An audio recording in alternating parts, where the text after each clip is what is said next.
Namaste. A warm welcome to each and every one of you. I welcome you. And more than anything, I thank you. I thank all those who joined me yesterday. And also, I thank you for the beautiful feedback that I have received for my first talk about change. Um, just before I came online and just before I got on to doing this talk, I was sitting and thinking, how blessed am I that I have been given this beautiful job to talk and to reach out this message to many. And in the process, there are many waiting to hear from me. They may have one thing to take back, or they may have a couple of things to take back from this, whatever conversations or talks that I have on this. But nevertheless, people look out, reach out, wait for these little short videos on various kind of talks. I thank you. I thank you. I thank you for believing in me, waiting for me, and having patience. And that is something I think it's all divine's grace and blessings. Thank you. So, continuing from where I stopped, about my talk about change. Was I ready for the change? Was I kind of in a space where I could move ahead? Could I do something about it? These are questions which was in my space. I did speak about my son going and me going to settle him. But before I go any further and speak anything more about it, I would want to go back into my previous conversation where I spoke and speak about the day when my son had to leave, and 2-3 days prior to that, I had a lot of my friends coming home to meet him and bid him farewell and wish him well. And two of my friends, dear friends, they had gone through similar pain, and they were telling me what to expect and how to deal with it. At the same time, I had these two dear friends who have not gone through it but had come to be with me.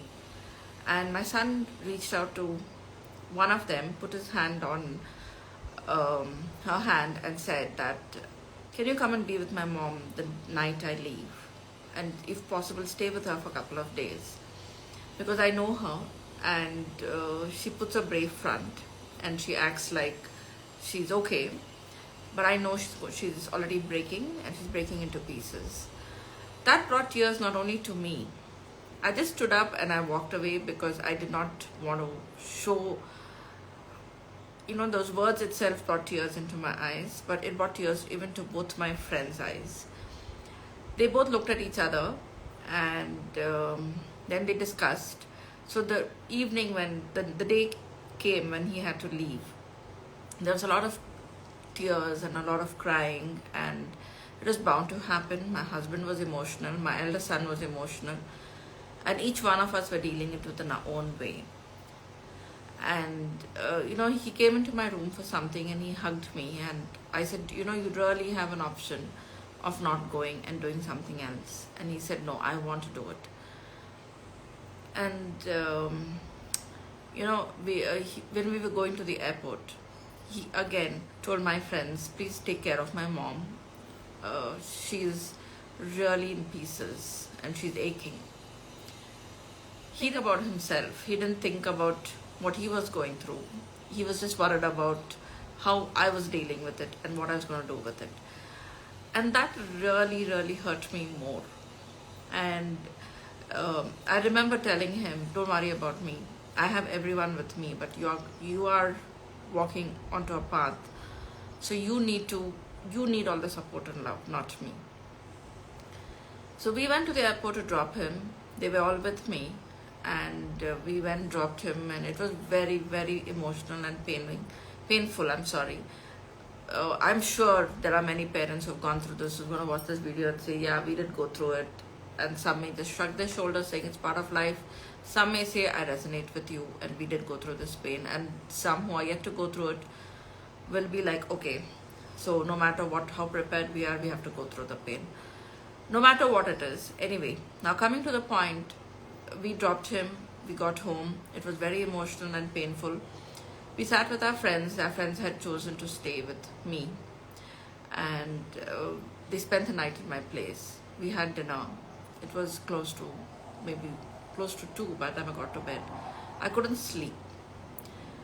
You could call it motherly instinct, but more than motherly instinct, I have a feeling it's all got to do with my shamanism and my intuition to everything.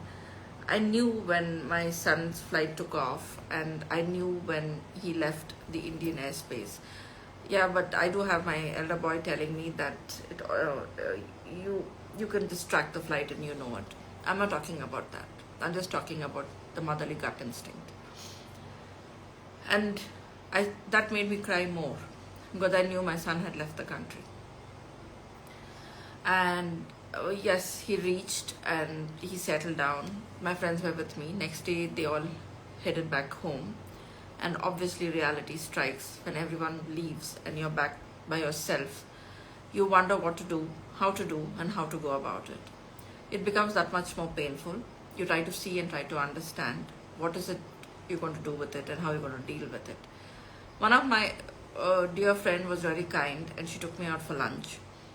We're sitting for lunch and I could hardly eat. And, she said, are you all right? And I said, no. What I really need is a good cry. And only if I'm going to have a good cry would I be able to come out of this and move on. Otherwise, I won't be able to. She said, you're right. You're actually right. You do need a good cry, and sometimes a good cry is what will help you move ahead. And I said, yes, that's exactly what I need and what I'm going to do. So abruptly, I hardly ate. We wound up lunch quickly. I was back home. I walked into my room. I told my maid to get me a cup of tea.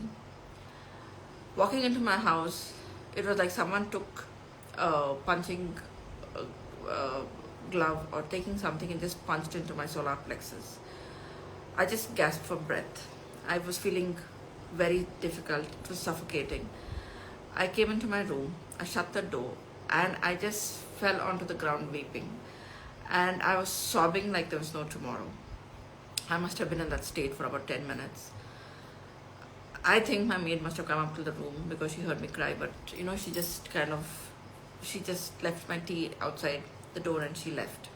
She didn't open the door, but I was weeping inside. My heart was so heavy, but that sob really did good to me. But in the process of sobbing, here comes my shamanic aspect to it. My guide appeared after 10 minutes and he said, enough of your sobbing. And I just went silent. And then next thing he says, your son has just gone to study. You can see him, you can reach him, you can talk to him. Why are you even in this space of weeping like this?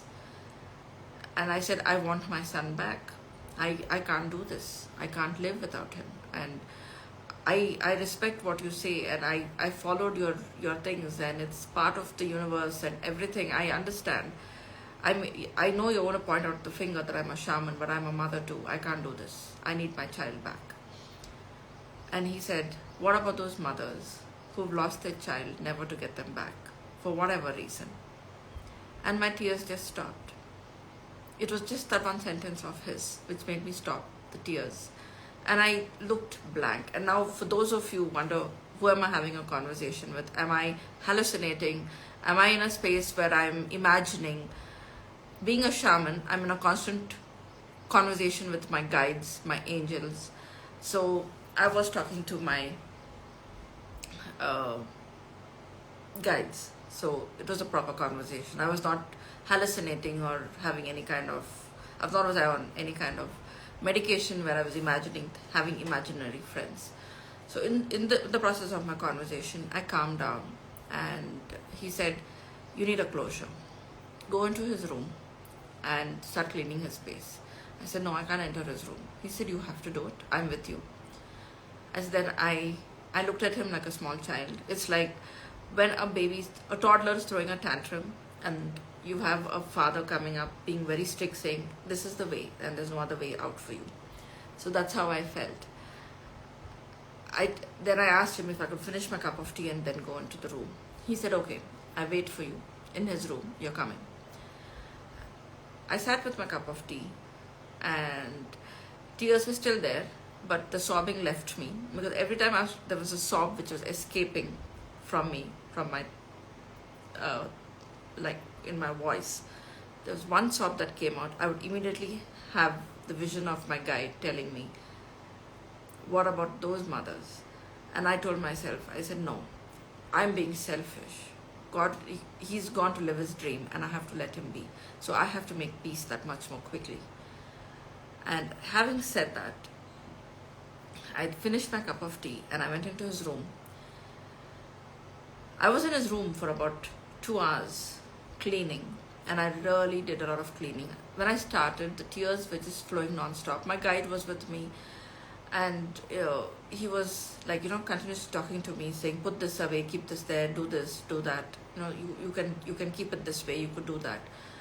And I was in a conversation with my guides as I went about cleaning and arranging the cupboard and keeping things away, putting things away, knowing that, the room is not going to be in use for another, at least for a couple of months before he's going to come back home during the winter break.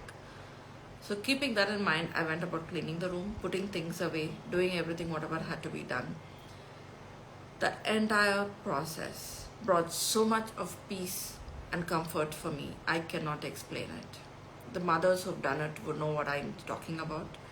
The mothers who resonate with it would know exactly what I'm saying. The moment of going and sitting in my child's room comforted me, gave me the assurance that he is going to come back into that room, if not today, but in 3-4 months he would, or whenever he would. So that was an assurance that I gave, which came to me. I thanked my guides by the time I finished cleaning. And I came back exhausted, back onto sitting on my sofa, and I had another cup of tea. I was mentally exhausted, had a very brief conversation with my son. And when my husband came home, I was in no mood for any conversation. And then I realized that I had to quickly buckle up and pull up my socks, because if I dealt with it, would I be able to help my husband deal with it? Otherwise, no, because he was going through his own thing, as well as my elder son. For each one, it was their own fair share of separation that they were dealing with, and it was just not me. So I realized I cannot be selfish, and I have to sit in a space where I have to work on myself quickly so that I can then work on my husband and then on my elder son. And also I had to work on my son, who has left me and gone, because I had 3 of them, these 2 with me, and I had my friends with me, whereas my son has completely just walked completely into a completely strange world out there with no one with him. Nobody who he could look up to or put a shoulder on or cry or, believe in or trust. So with all this that happened, I realized that change is something that comes whether you accept it or you don't accept it. But what helped me go through the change was me sitting in the space of being a shaman and understanding that when I worked with my guides, they made my life very easy. Otherwise, I don't think I would have accepted it. The next day, after I did this, I did work on myself, and I went, like I have spoken about, soul retrieval and various things. I did my own work. I worked on myself, put myself together, worked on my son, and he also was in equally bad space. Put him together, put my husband, my elder boy together, re-strengthened my family bonds energetically. After doing all the work I had to do, I then started speaking to each one of them separately, working on them and making them accept and adapt to the change that had happened.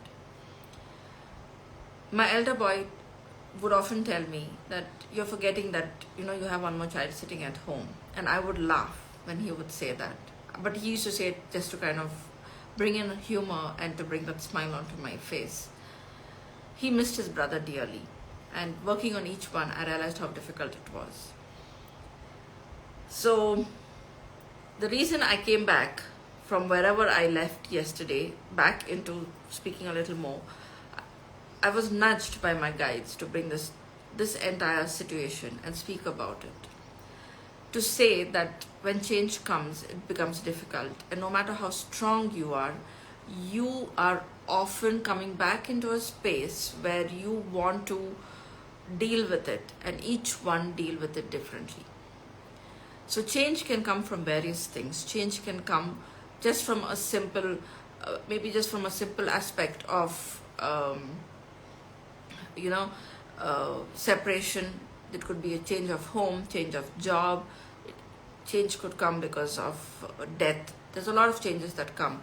We are never ready. We are never in a space where we can understand or move ahead or deal with it. Dealing with it is important, and how we deal with it is equally important. And having the right kind of people around us when we're dealing with it is that much more important. When we have the right kind of people around us, and when we have those kind of people who understand what we are going through, it makes it that much more easy for us to deal with and work with and move ahead. And with that, I end my today's talk, and I move forward to talking more about change and how I had to adapt and how I had to go through it, and what were the different kind of um, tools I used to come to terms with it. And one such tool which I used was shamanism, which I spoke about today. And look forward to more of my talks. And I look forward to your feedback, which is very, very important for me, whatever the feedback it is. And I am getting suggestions about what are my next talks that I need to do. Nevertheless, I look forward to hearing more from you all. Up until the next time, I thank you. I thank you for all those who briefly joined in. Thank you for those who've been part of this talk. I thank you all in advance for those of you who are going to be listening to this talk. Thank you so much. And before I end my talk, if I could sit here today with a drop of tear in my eyes, speak about this, that shows how beautifully I've accepted my change and moved ahead without any kind of resistance whatsoever. I thank you. I wish you a beautiful and a wonderful day, and I look forward to more of my such talks. Thank you so much. Namaste.